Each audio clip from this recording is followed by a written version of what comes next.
So I know all of you guys know who I am, but these people here may not know who I am because I don't know who is on here. So that's kind of funny and exciting and scary all in the same breath. So I'm Kari, and I am going to the Naturopathic Institute in Mount Pleasant, and it's a 4-year program for naturopathic education. If you complete the 4 years, it can lead into being a naturopathic doctor. This is my first year, so the natural health educator, and one of the things that we have to do is to teach a 1-hour class for every class that we take. And so we're going to learn about pH and why that's important. I know everybody's smarter than a 7th grade level, but this was the one that made the most sense to me without having to have a higher level education. To measure the acidity of a solution, we use the pH scale. pH is an abbreviation for the power of hydrogen. pOH is a measure of the basicity of the solution. pH and pOH are related according to this equation. The pH values range from 0 to 14. Acidic solution has a pH value less than 7, while basic solution has a pH value greater than 7. Solutions having a pH of 7 are said to be neutral solutions. pH is very important in our body. Our blood has a pH of about 7.4. If the pH changes, a serious illness can occur. Acidosis occurs when blood pH becomes lower than 7.4, while alkalosis is when the blood pH exceeds 7.4. In agriculture, the pH of soil indicates what kind of crop is suitable to grow in it. Rice, coffee, and banana grow in acidic soil, while grapes and cabbages need basic soil. pH also plays important roles in toiletry manufacturing. Shampoos are usually pH adjusted based on different types of hair. Shampoos for kids have a pH of about 7.4, same as the pH of tears. This is to prevent eye irritation and therefore prevent tears. The pH of a solution can be roughly determined using an indicator that can change the color of the solution within a particular acidity. Many indicators are pigments extracted from plants such as black beans, roses, and red cabbages. The pH values can also be measured using a pH meter. That ends our lesson for today. I hope you enjoyed learning with us. I just wanted to share that because it kind of just gave the basics of what pH is. And then we will talk about normal values for pH.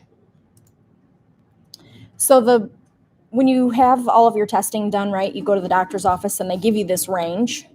And sometimes if you're on this side of the range, they'll say, okay, well, it's normal, but you're low. But for some people that's low, and for some people that's not low.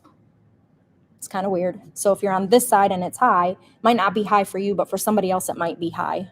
It needs to be somewhere in the middle of that range. And so the two that we're going to focus most on today is the urine pH, which is between 4.8 and 8.4, and the saliva, which is 6.5 to 7.5. We're going to focus on talking about those two. And one of the things that we talked about in our instruction was that the ideal range is 6.4 for both of those, which is kind of goofy because saliva, it says, is 6.5 to 7.5. But they said that most people are still normal at that 6.4 range. Well, it says 6.5, and then below that, right, is low. But you may not be low at that 6.5 range. You may still be pretty normal. So why do they say 6.4 then? Well, that's a good question, and we'll get there. So when you talk about what the levels are, For saliva pH, it relates to digestion and how well you take in your nutrients and whether or not you have the digestive enzymes in your mouth to break food down. That's part of it. And then the other part of it is, does your body have the capacity to regenerate and heal itself?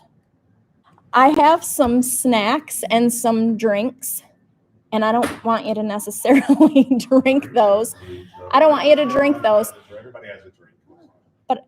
But if you don't, we can use these drinks to test. So you can come and grab a handful of whatever you'd like to have, but save the almonds because we're going to use those last. And then grab 2 pH sticks. Jazz, do you want to pass them out? The pH sticks. You can be the helper. And I'm sorry that you guys aren't going to get to do this with us, but maybe, no, you don't need to wear gloves. Maybe you guys can test your pH at home. Get some pH sticks at your local health food store, and you can test your pH at home. The first one you're going to do prior to eating and drinking. Yep. Prior to eating and drinking. It doesn't matter. How many do you have doing? Yeah. What? Just one. Just one. Yeah.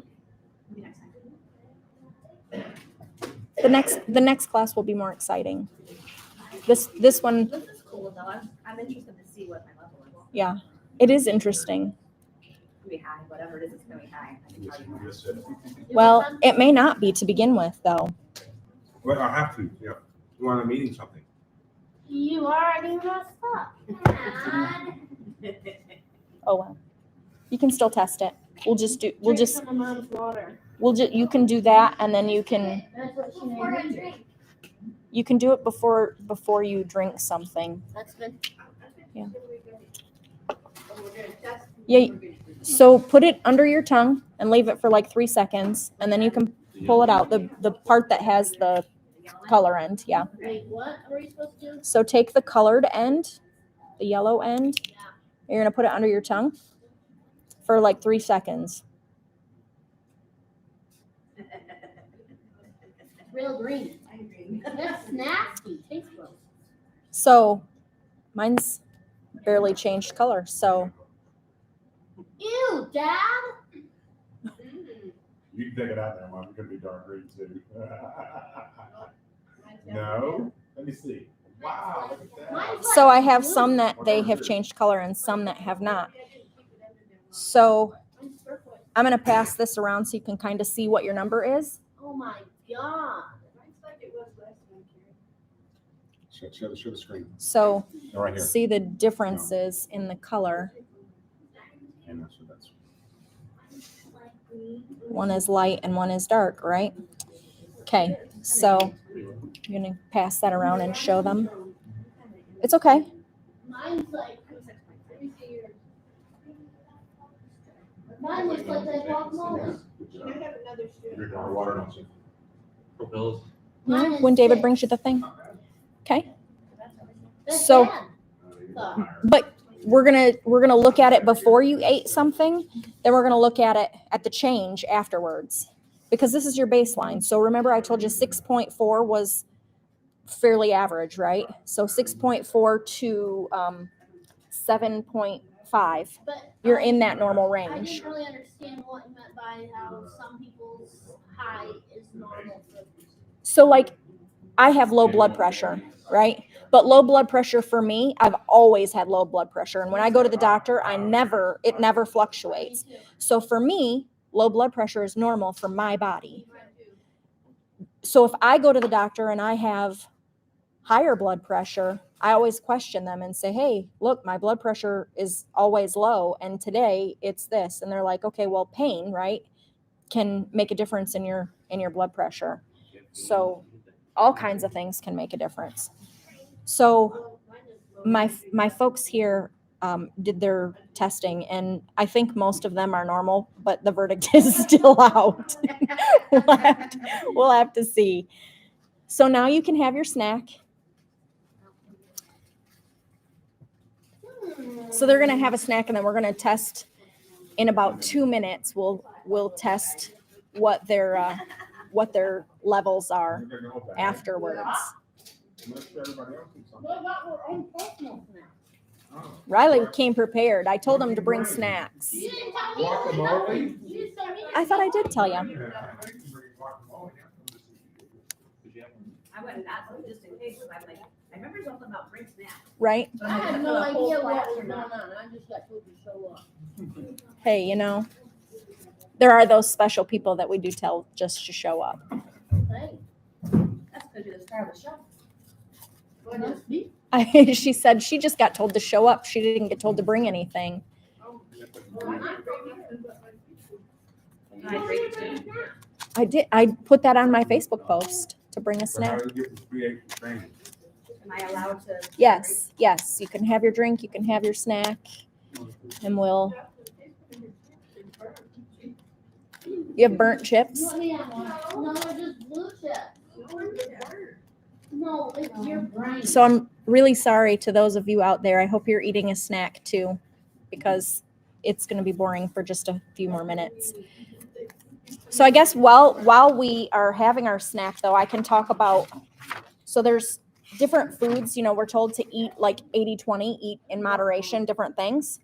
And so if you follow that 80-20, there's foods that are more acidic, like your Dr. Pepper is probably more acidic than his Propel. Verdict is out on that. I don't know. We'll do some testing. But so there's acid foods and alkaline foods. Yes, you can drink. Yeah, you can drink. So there's acid foods and there's alkaline foods, and things like tomatoes you'd think are acidic, right? Well, they are acidic, but when our body processes them, they leave. All of your food leaves an ash. So like you burn a log in your fireplace, it leaves an ash behind. Well, your body, when you ingest food and drinks, it leaves a certain ash behind. So it'll either leave an acid ash or it will leave an alkaline ash. So we're not talking about the acidic food when you take it in. We're talking about how it processes. So the foods that are acidic, pretty much any processed food that you eat is acidic. Bacon, barley, beef, blueberries, bran, white bread, whole wheat bread, butter, cheese, chicken, codfish, olive oil, peanut butter, prunes, sardines, sausage, spaghetti, winter squash, turkey, walnuts, yogurt, those kinds of things are acid. And then some of the alkaline foods are like almonds, apples, apricots, avocados, dates, grapefruits, which you would think are acidic. They're acidic before you ingest, then they leave that alkaline ash. Raspberries, raisins, mushrooms, any of your green leafy vegetables, pretty much most of the vegetables and most of the fruits leave an alkaline ash. There's like the blueberries. The blueberries don't count. They leave an acidic ash. So when you're thinking about like you want your body to be in homeostasis, meaning that all is well in the neighborhood, then you would eat an 80-20. So 80% of your diet should be alkaline, 20% can be acidic. And I think that's where like the rule of 80-20 came from, like eat 80% good foods and 20% not so good foods is okay. So that's kind of what the whole pH thing is about. And so we talked about how saliva is about digestion. Then your urine pH is about how does your body process all of this stuff, right? Because it comes out from your kidneys, and your kidneys are the filter. So if your body leaves things really acidic in the, like, because you would do your urine test in the first thing in the morning before you've done anything else. So the first urine, if it's super acidic, might mean that there's a little bit of an issue processing your food and all that good stuff.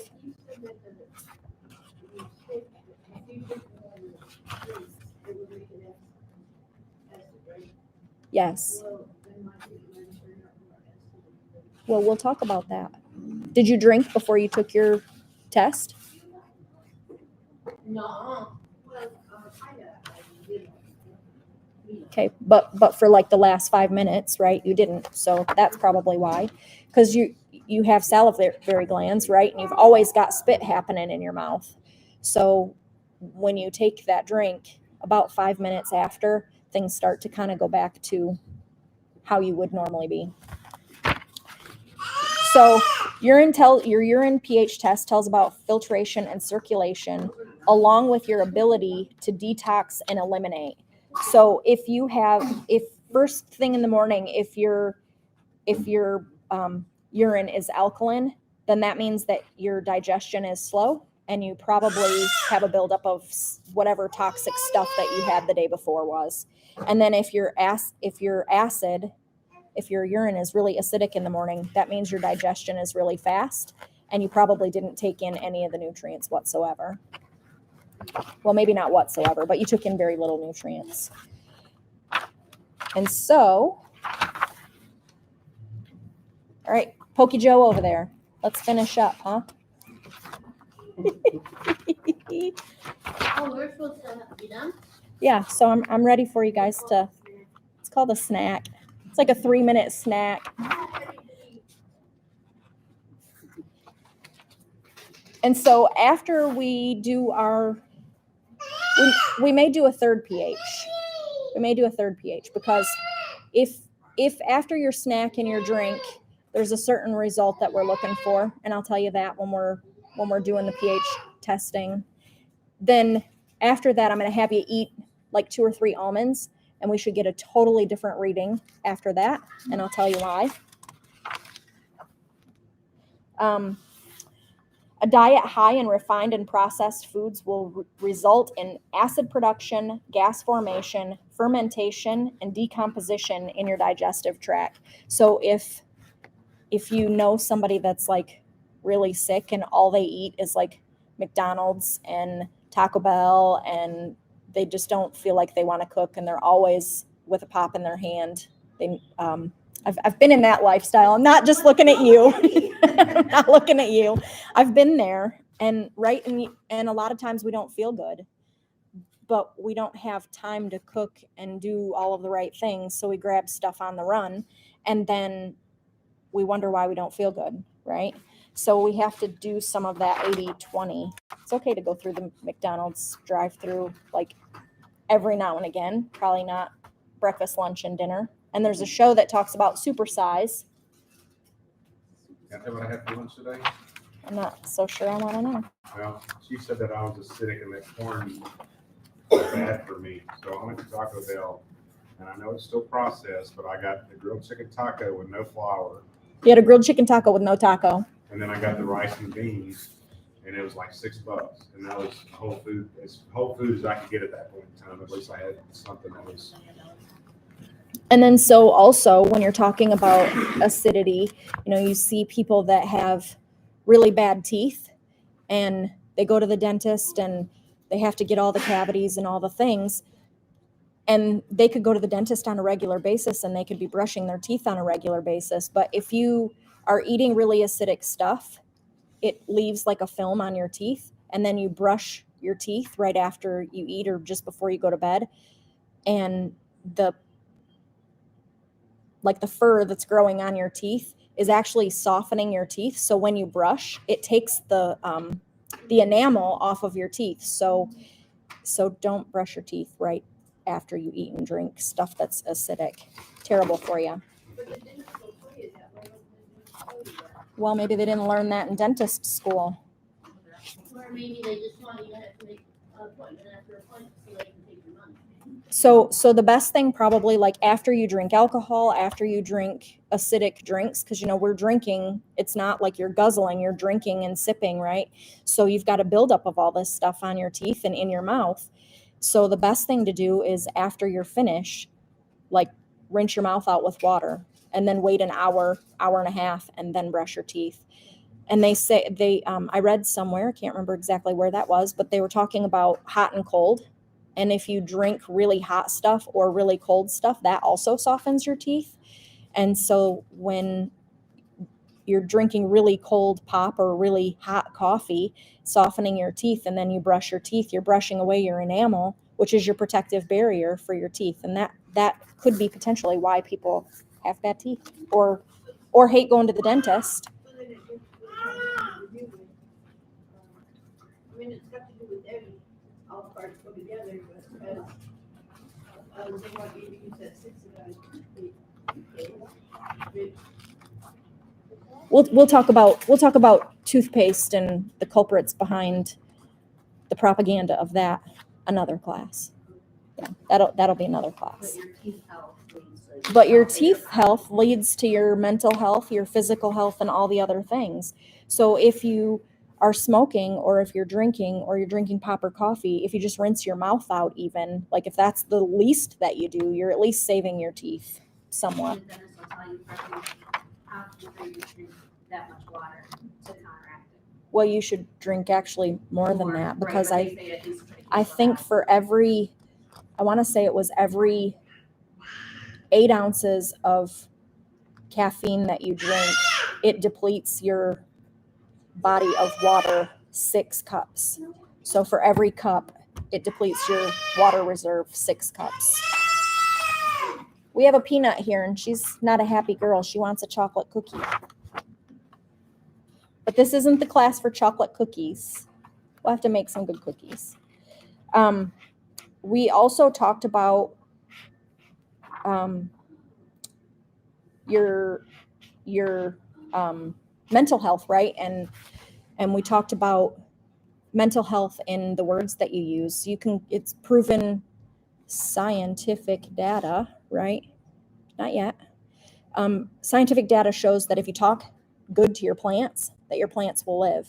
If you talk nasty to your plants, like tell them that they're ugly and they're not good for nothing, like the words that you use can kill your plants. But we talk negative to our parents. We talk negative to our siblings. We talk negative to our spouses, like all the things we talk bad. And then we wonder why relationships don't grow. But then we also wonder why our own mental health is bad too, right? Because we're always self-doubting. We're talking negative to ourselves. We have negative self-talk. And so that can also lead to acid buildup in your body. So I thought that was pretty interesting. That was in one of the classes that we took. Mm-hmm. And if you're talking to plants and they live or die based on your words, I can only imagine what it can do to humans, right? So then we talked about improper breathing and how that can build up acid too. We talked about how you can see people that are like huge athletes and all of a sudden they drop dead, right? And nobody knows why. Like, who knows why they dropped dead? Well, what did their diet look like? Were they eating lots of red meat? Were they eating lots of acidic based stuff? Did they have fast food? And then right after they did that, they did this strenuous exercise, and your lungs actually excrete acid, right? So the carbon dioxide is an acid. So when they're excreting this acid and you're taking in more acid than you can excrete, it can actually be deadly. Yeah, and so your lungs can excrete the lactic acid, but it can only do that so fast. So if you take in more than you can excrete, it can actually be deadly. Yeah. Yeah, it's super crazy. Things that they don't really tell us, right? How can I balance my pH? So I tried to put some of the increases because it's always easier for us to know the things we should do rather than somebody pointing their fingers at us telling us don't do that, right?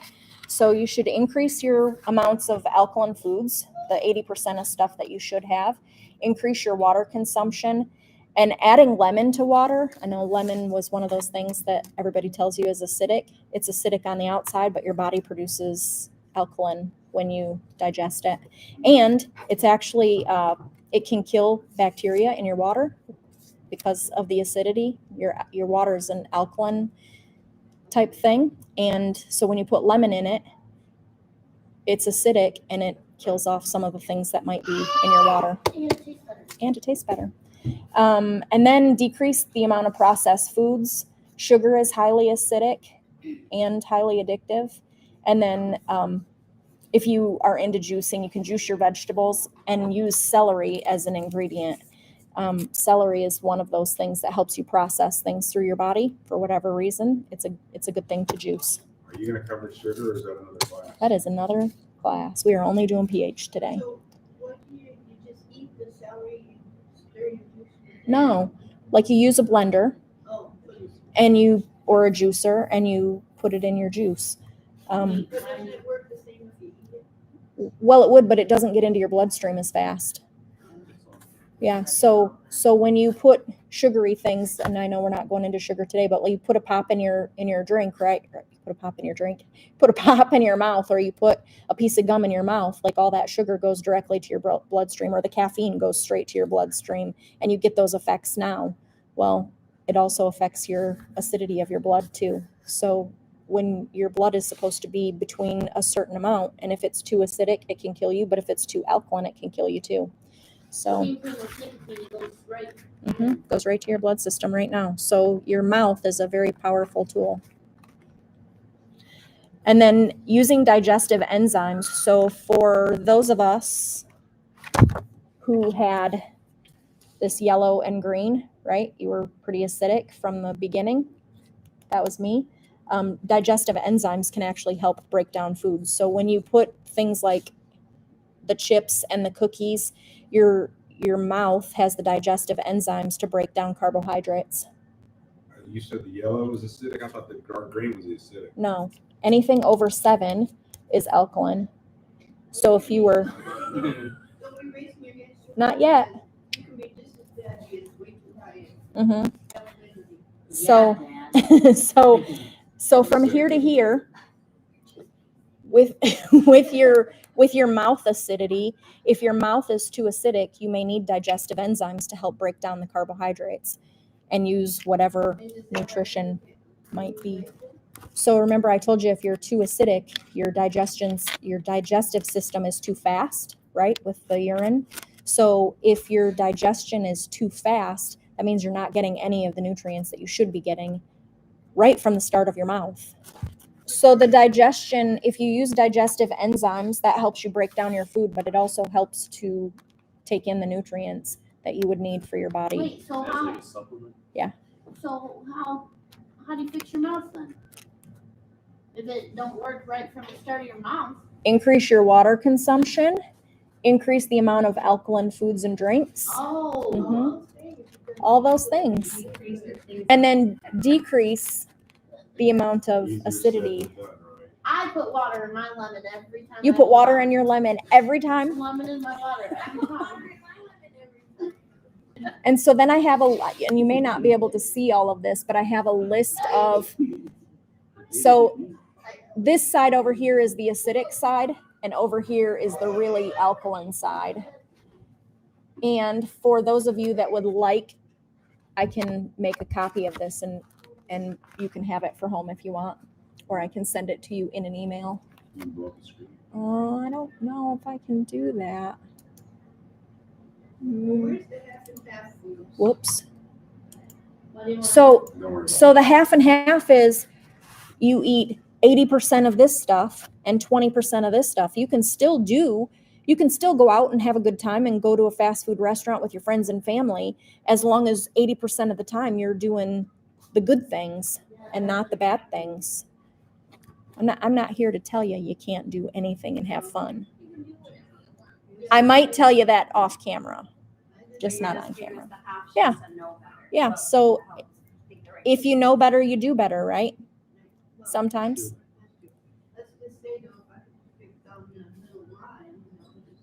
Well, you might find things that you like on that middle line, and then you might find things that you don't really like on that middle line, but you like way over here. And you may find some, yeah, the 50-50 is 80-20. You find 80% of the time you pick whatever foods are on this end of things, and 20% you pick on that side. Or it might even be for dinner. Like you might have a bacon, you might have an egg, and you might have some kind of fruit. That's your 80-20. Your 20% is whatever meat and whatever drink you're drinking. Paying attention to your pH will be a good indicator as to how well your health is doing. And then we talked about refined sugars and highly processed foods result in acid production, gas formation, fermentation, and decomposition of the digestive tract, and as well as the reabsorption of waste. And it makes a toxic environment for your body, which makes it a great place for sickness. They have actually looked at bacteria and viruses and the environments that they grow in. Well, your digestive tract, all the way from your mouth to the caboose, right, is your terrain. So your mouth has one set of pH, but then like your stomach has bile, right, that breaks down your food, which is super duper acidic. Well, then when you go down a little further to your small intestine that it's attached to, there's a section at the beginning is called the duodenum, and it excretes very alkaline secretions, because what you have in your stomach that has this high acidity, you don't want that going into your small intestine and then all the way through. I don't know if you've ever been in the bathroom and like you put in jalapenos and they came out as hot as they went in, right? That was me today. Yes. And so we don't necessarily want to have that happen on a regular basis. So if that happens, that could mean that your body is too acidic from the start to the finish. And it does really happen. What about the green It really people? is. It does. So we're going to talk about that. So did you, now you have your second sticks. Put your second stick in your mouth. This glass is very, how do you call that? Yeah, No, under your tongue for 3 seconds. uh, Interesting? No. Yeah. Informative? No. Yeah, 3 seconds, right? interactive. Are we supposed to put it on the other side? Doesn't matter. It's just got to have saliva on it. And That's now worse. another way. Worse now. What color? More acidic or less acidic? Worse green. More green. Mine's the same. Mine's a little darker. green. Yeah, mine's Slightly dark. This is Hers my. is black. Here. You got a green. Mine's not as bad as Riley's though. Okay. I'm in between the two because I went. Listen. Mine is 6.5. Uh-huh. Wait, come back here. Can't judge The it. first one is 5.5. Yeah, the same. The second I'm looking one for is my 6. page that talks about saliva. Mom. What? The first one is 5.5. Okay. The second one is 6. So for you, it probably isn't good because your body is acidic all the time, right? Maybe what you had for a snack is less acidic than what you had an hour ago. Does that mean? So for you, today went the opposite way for you. What did you just So if you had a Mountain Dew on the way here, and what did you have just now? say? Propel and some of that. So whatever you had earlier was more acidic, which is why you got the acidic. Huh? What you had earlier, you said you had a Mountain Dew earlier, Mountain right? Dew, cherry Dr. Pepper. So that made your body more, or your saliva more acidic than drinking what you had now.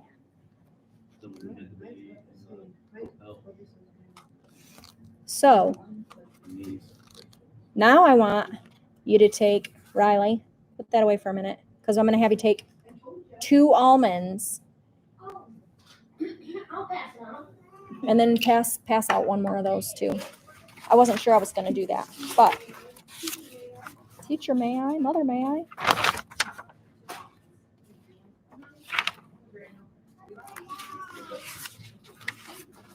This person. Do I eat them? Yes. Yep. Go ahead and eat your. What if your helper can't talk like you?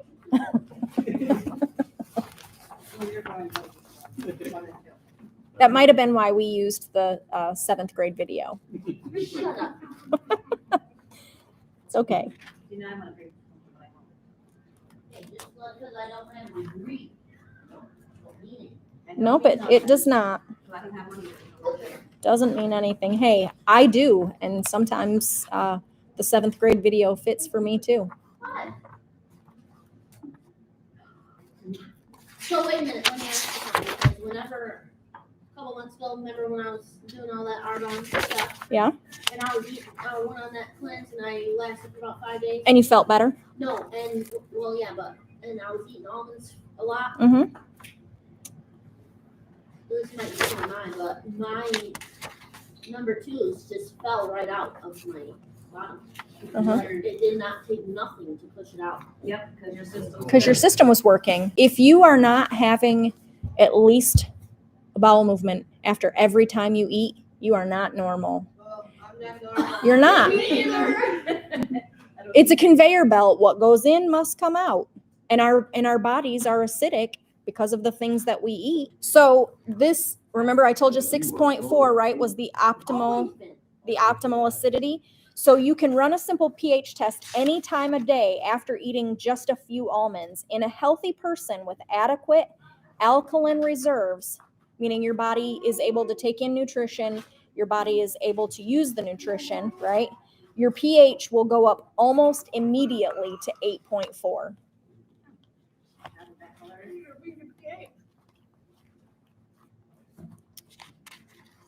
Or you can run a worst case scenario to test your body's buffering abilities to follow. And there's a pH healthy monitoring chart that I have. And it talks about you would test not just your saliva, but you would also test your urine first thing in the morning. But you would test it for 3 days. So we need to live on almonds? No, but that's how you would test your saliva pH to make sure that your saliva pH was doing what it's supposed to do. So just because earlier you had like the yellow, light green or whatever, doesn't mean that there's something wrong. If you eat the handful of almonds and it automatically goes up to that 8.4, then you should be okay. What we're saying is, we could eat meat, none of us eat. Because it's not this color, it's this color. You could, but you'd still want to rinse your mouth out and wait a while because your teeth are already soft, right? After drinking those things. You know how when you drink like caffeine, how it's like a vasodilator, meaning like vasodilator. So your veins and arteries, when you have a substance in it, it makes the flow fast, right? Well, for your teeth, they have things that happen too, and I guess that would be how you would say that. The pores in your teeth, they expand, and so things can get in to your teeth. Super weird, and that's why your teeth stain, because you have little spots. First you have to eat better, because if you're eating your almonds, so you're eating better.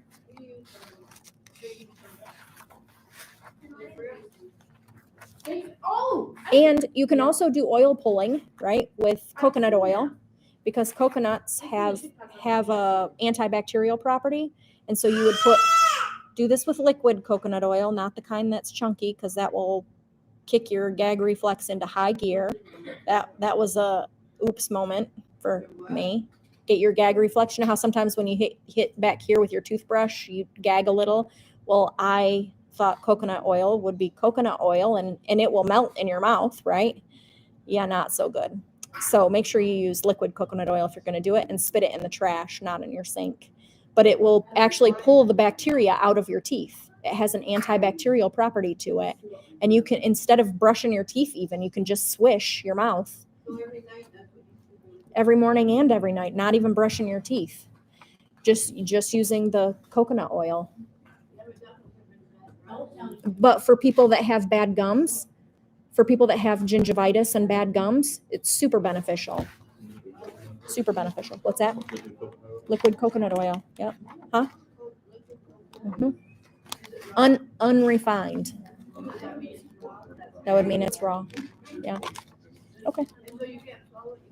No, you got to spit it. You don't want to swallow it. Ew. Because you don't want to swallow all that bacteria.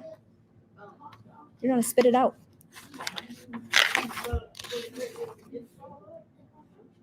Well, no. I mean, fluoride is poisonous, and you swallow that sometimes. Yeah. Coconut. Well, that's coconut water. Different. But it's different. But you wouldn't swish your mouth with it because that has sugars in it too. It's just coconut. Oh, yeah. It's just pressed coconut. And it has antimicrobial properties.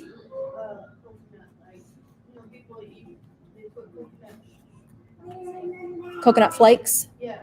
Well, the oil though gets in between your teeth and pulls things out. That's, I mean, if you're eating coconut, kind of, yeah, for your teeth and for your gums. And it's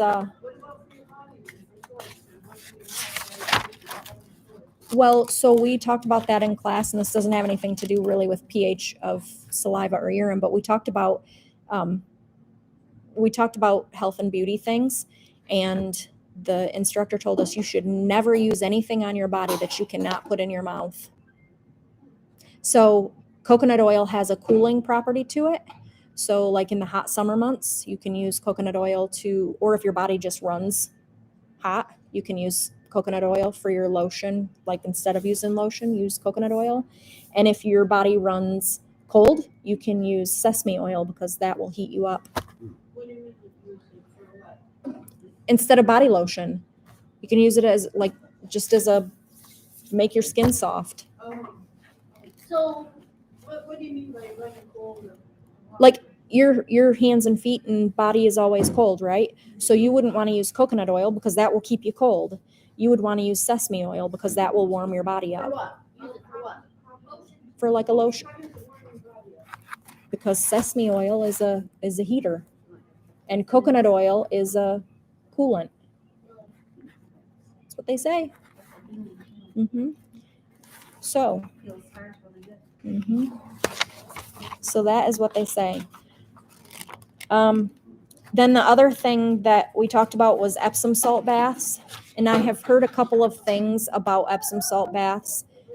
Epsom salt baths, because your body is your skin is the largest pore, right? The largest organ in your body, and it has pores, so things come in and things go out.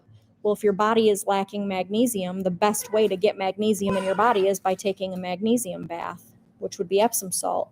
But you probably don't want to use like the oil, the flavored Epsom salts that are at the store, because the oils that they have in that may not be pure stuff. It may have chemicals in it. And so when your body is taking in the magnesium, it's also taking in whatever oil is in there too, or whatever not good thing is. So you want to use pure Epsom salt. And then you also want to make sure that your bathtub is clean, because whatever is in your bathtub, you're going to take that in your body too. So that was kind of interesting. Vinegar. Huh? Vinegar. Yeah. I feel something. If you just pay attention to, The old people. Uh-huh. I have a book on vinegar, I have a book on vinegar, and I have a book on. So I sent Riley a list of homemade products that you just use baking soda and vinegar and maybe an essential oil. You can eat it, you can plant it, you can. And so those are the things that we should still be using today. We shouldn't use all this over-processed stuff, because that's what makes our bodies sick. So when they're in the labs and they're looking at bacteria and they're looking at viruses, they're looking at the terrain in which it grows in. That's where I was trying to go to earlier when I was talking about from the top to the bottom and the different places your body is acidic in. So by the time it goes from your mouth to the end, it shouldn't be super acidic anymore, because you've had some more alkaline things happening down the way that should have neutralized what you put in. So your stomach is the highest level of acidity because it's trying to break all that food down. And then the nutrients are absorbed in the small intestine. So we don't want it to be acidic anymore, because we want it to take in the good stuff. And if it's acidic, your body's not going to take that in. Or if it does, it will make you really sick. So you don't want that to happen. So when they talk about, when they have things in a Petri dish, right? And maybe they have 4 Petri dishes set up and they've got one that has this virus in it. Well, we want to know, how does that virus grow? What makes that virus do what it does? They put it in different Petri dishes and they put different, they're going to call it terrain, right? Well, your body has terrain too. And so when they talk about your microbiome, they're talking about like soil is a microbiome and it has different bugs that lives in it. And so your body has different bugs that live in it too. And the host environment. So we have to see what grows and what doesn't grow in that host environment. So for you might have a virus And it may be a contagious virus, but if somebody has a good, healthy body, they may not get that virus because their terrain is good. Your terrain may be worn down and not so good, maybe really acidic. Well, that's why babies, their terrain hasn't fully developed yet. That's why we don't want them to have all the icky stuff. Your blood pressure is low and it's always been low, so your body outruns your the other can be lower or high too. Yes, but And could it can be low or high, but it can be low or high. But if it's not always that, like if let's say you take it every morning before you've eaten anything, before you've drank anything, that's your baseline. So if every morning you take your pH, or let's say you do it for a week and you see that your baseline is this, then any other time of the day that you take it and it raises only this much, then that might be okay. But if it raises or lowers this much, that might not be okay. But yeah, but we can get those others and it may put way up. Right. So right now, the acidity that's in your mouth, you're okay right this moment. Where can you get those little sticks? So you can buy the pH sticks. I went to Walmart, I went to Home Depot, and I went to Lowe's because they do soil testing, but they didn't have that kind. I got those at a health food store in Mount Pleasant, but I'm sure JoJo's here in town. Any health food store should have them. Do you know by the Yeah, probably fish? I thought these were over there by the fish tanks. and Did you see things. them? I looked them up online and I didn't see that you could get them in the store today. We used to buy these to regular fish tanks. Okay. Yeah, I looked though online and I didn't see them. I went into Lowe's and Home Depot today and they have a soil test kit that tests all the different nutrients. It's a seasonal thing and it has like capsules that you break apart. They didn't have the actual pH sticks. Yeah. So you can order them online. They actually have some others online that have like 3 different colors that when you're testing, it turns like 3 different colors and then it breaks it down to where like mine is like 5.0, 6.0, and it will actually break it down even into smaller increments. So because when you look at this, it looks like it's 10 units away from each one, but it's not. So from 5 to 6 is 10, but from 5 to 7 is 100, and 5 to 8 is 1,000. So you might be at 8 today, and you could be at 5 tomorrow, but you're 1,000 increments away, and that could be dangerous for somebody. Where if it's just 10 increments, it might not be a deathly situation, but it could be deathly at 1,000 increments. So this check for that, what do you check for, like vitamin and mineral levels?